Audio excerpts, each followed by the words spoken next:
ఏమిట్లా ప్లేట్లో కలిపేసేయాలి.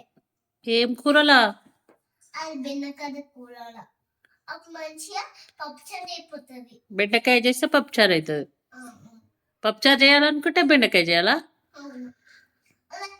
తీసేసి మళ్ళీ కొంచెం పాలు పోసి కొంచెం కాఫీ పోసి చాయ్ పోసి కొంచెం పాలకట్టు పోసి కొంచెం చారు పోసి కొంచెం బొమ్మ పోసి కొంచెం పాలకట్టు పోసి అన్నం పోసి అన్ని పిచ్చేసేయాలి.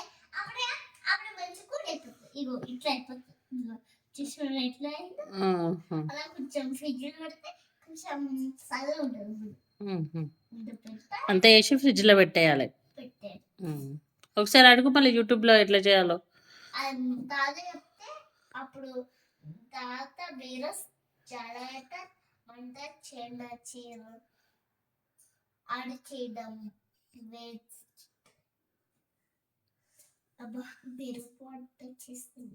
ఏం వంట చేస్తున్నావు? బెండకాయ పప్పుచారు.